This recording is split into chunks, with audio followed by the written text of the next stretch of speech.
Bonjour et bienvenue sur ma chaîne. Ici on parle d'esprit critique, en bref et en illustré, et ça commence par le début. Ce matin, j'ouvre ma boîte mail et là, je tombe sur un appel au don du sang du CHU de Nantes. Ça me rappelle vaguement un truc. Mais quoi ? Ce message, c'est un hoax qui circule sur la toile depuis plusieurs années et continuera sûrement encore de circuler quand Voyager 1 aura atteint le prochain système stellaire. Ok, alors c'est quoi un hoax ? C'est un terme anglais qui veut dire canular. Dans le Wiktionnaire, d'ailleurs, il est défini comme suit. Anglicisme familier, canular, bobard, intox, en particulier diffusé sur Internet. Des hoax, on en voit régulièrement passer si on utilise Internet et les réseaux sociaux. Quand ils apparaissent dans les mails ou SMS, ce qui est à présent moins courant, ils peuvent se présenter le plus souvent sous forme de chaînes qui nous promettent le meilleur si on la relaie, le pire dans le cas contraire. Ils peuvent aussi se présenter sous la forme d'une urgence ou bien parler d'entreprises qu'on connaît bien comme Facebook par exemple. Alors voyons déjà comment ça marche. Quelqu'un écrit un message avec des phrases qui font réagir mais qui sont factuellement fausses. Oui, parce que si c'est vrai, c'est juste une info. Édulcorée certes, mais info quand même. Bon, revenons à notre gros méchant en carton. Du haut de son clavier, il s'arrange pour qu'on ait envie de partager son message en suscitant l'émotion quelle qu'elle soit. Inspiration, indignation, tristesse, peur, etc. Il y met donc des injonctions de type « partage si tu es d'accord ». Dans ce cas, le message initial est souvent une évidence contre laquelle il est difficile d'être en désaccord, du genre « seuls les gens intelligents partageront ». Et je m'imagine mal quelqu'un se dire « alors moi, je suis bête, du coup, non, je partage pas ». Ou bien on peut trouver cette phrase. Tu dois le partager à 10 personnes dans l'heure qui suit et ton vœu sera exaucé, sinon il t'arrivera malheur. Et plein d'autres formulations de ce type. D'ailleurs, si tu partages pas ma vidéo à 10 personnes, tu feras tomber ta tartine du mauvais côté chaque matin sur 10 générations. Bon, on va pas se mentir, en vrai, il n'arrive rien. Mais la superstition, ça reste un bon levier pour manipuler les gens. Le hoax, ça peut viser à nuire à l'image d'un tiers avec une campagne de désinformation. Ça peut pirater nos données via des listes dans lesquelles sont demandés des éléments de notre identité. Récupérer une grande quantité d'adresses mail via nos propres listes de contacts lorsqu'on relaie une chaîne notamment. Ou bien juste désinformer sciemment. Un hoax, c'est méchant.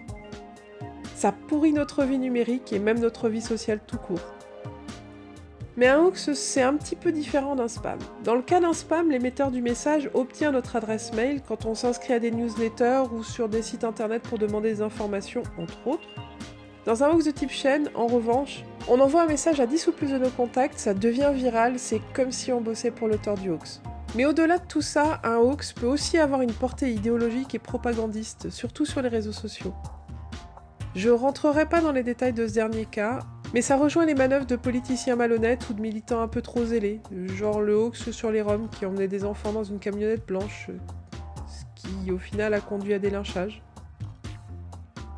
Que ce soit par mail ou sur les réseaux sociaux, ces mécanismes sont souvent identiques et peuvent se résumer à 4 grands types.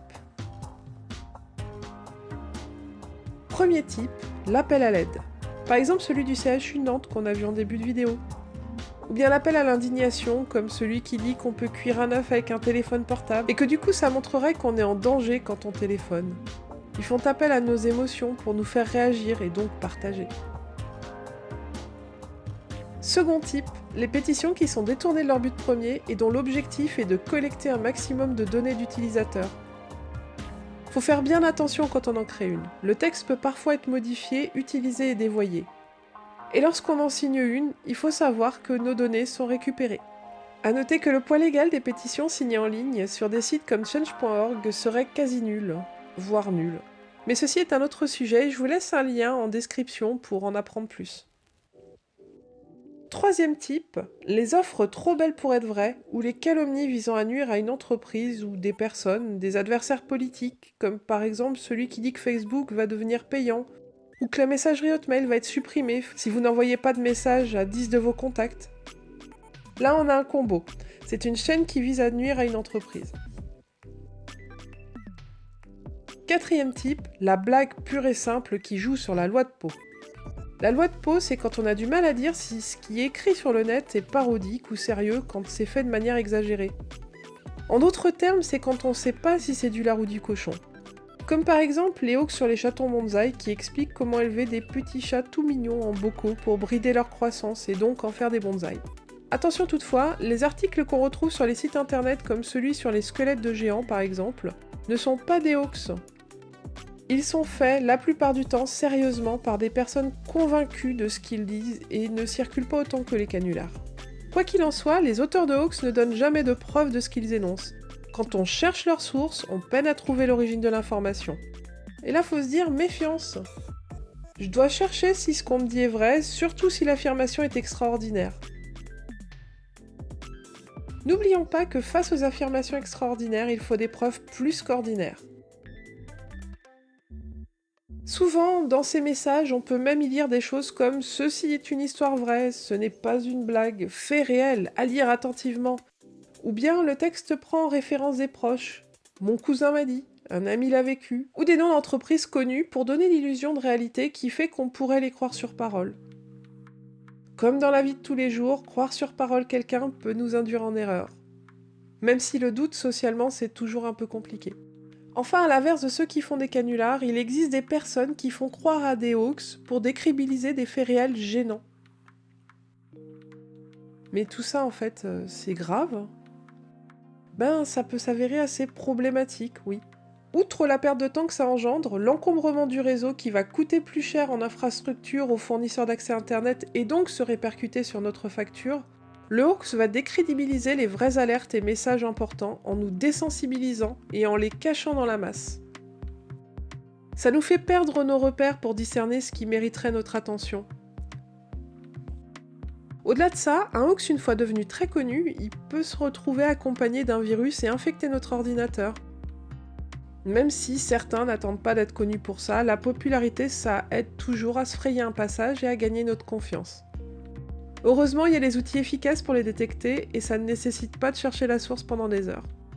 Par exemple, le site Hoaxbuster, qui est un site indépendant et collaboratif, qui vérifie les informations pour nous. Je vais laisser Baptiste nous le présenter. Bonjour, je suis Baptiste de Hoaxbuster. Hoaxbuster, c'est quoi? C'est une équipe de bénévoles, une équipe indépendante de fact-checking sur Internet. Ça a été créé en 2000 sous l'inspiration d'autres sites internationaux de fact-checking comme Snopes. C'était assez précurseur en France du fact-checking, donc de façon totalement bénévole, sur la base de ce qui était vu, des canulars, les premières fausses informations qui ont été vues sur Internet français. Ça a été un site qui d'abord a fonctionné sur la base d'un forum collaboratif, avec des membres qui choisissaient de participer, d'autres qui choisissaient de poser des questions. Ce forum, aujourd'hui, en 2019, n'existe point à dire plus, puisque tout simplement, la recherche d'informations rapides et l'envie d'avoir son information vérifiée se passe beaucoup plus sur les réseaux sociaux. Et sur les réseaux sociaux, on a donc mis en place une page Facebook et un groupe Facebook, collaboratif également, qui fonctionne bien, qui est très actif même, où les gens peuvent proposer leurs demandes de debunk, et de la même façon que peuvent le faire les décodeurs du Monde et l'équipe Check News de Libé. Il y a un travail collaboratif de recherche de la source de l'information et tout le travail de debunk et de fact-checking qu'une équipe peut faire. Nous, le côté indépendant nous permet de nous affranchir quand même du côté jugé parti que peuvent avoir le Monde et Libé et de la même façon. D'ailleurs, comme Snopes, c'est également totalement indépendant. Il n'y a pas d'envie de besoin de rentabilité, d'actionnaire. C'est également difficile parce qu'on a de moins en moins de moyens, mais on reste totalement indépendant. Puis les décodeurs ont mis en place des sujets qui n'ont pas toujours été appréciés, comme le décodex. Après, chacun peut se faire son avis, c'est plus une question d'éthique. Du site, une nouvelle version qui devrait sortir incessamment sous peu, permettant d'avoir un agrégateur de contenu de fact-checking d'un peu partout. Et derrière, devrait aussi pouvoir essayer de construire un dossier plus solide des demandes qu'on a reçues sur les réseaux sociaux sur le site. Après, sur des petits sujets, on fait aussi des articles sur la page Facebook, genre un canular ou des petites arnaques. Il y a eu beaucoup de petites arnaques sur les sujets de un ticket pour Disneyland ou 150 € de bon d'achat pour Leclerc. Ces petits trucs, des petits sujets, il n'y a pas de quoi en faire un article, mais on va quand même en parler parce que c'est des sujets qui nous reviennent très souvent et qui sont quand même un peu sensibles pour beaucoup de gens. Si des gens sont motivés pour participer au site, au groupe, à la page, N'hésite pas, c'est toujours ouvert à des âmes volontaires. Il y a toujours besoin de gens motivés et de sang neuf pour contribuer et pour créer des contenus. Comme toujours, je vous invite à creuser en allant voir les liens que je mets en description. Il existe aussi le site Hoaxkiller qui se présente comme un moteur de recherche sur sa page de garde. Vous entrez un texte que vous avez copié et il vous indique si ce qui vous interpelle est un hoax ou pas. Dans ce site, on a aussi de bons conseils qui nous aident à discerner ce qui a de fortes chances d'être un hoax. En anglais, on va trouver le site Snopes ou Urban Legends pour les plus connus. Tous ces sites-là, je le rappelle, sont indépendants. En conclusion, il ressort que sur le net, c'est essentiel de prendre son temps et de ne pas faire confiance a priori, mais de garder une part de méfiance, surtout lorsque l'information qu'on a sous les yeux suscite de fortes émotions. Alors si on nous invite à relayer une chaîne ou qu'on se sent indigné par un texte reçu par mail ou sur les réseaux sociaux et dans l'urgence de les relayer, méfiance, il y a de fortes chances pour que ça soit un canular. Ne craignons pas d'user et d'abuser des outils qui sont à notre disposition pour juger par nous-mêmes de la qualité d'une information. Bonne navigation!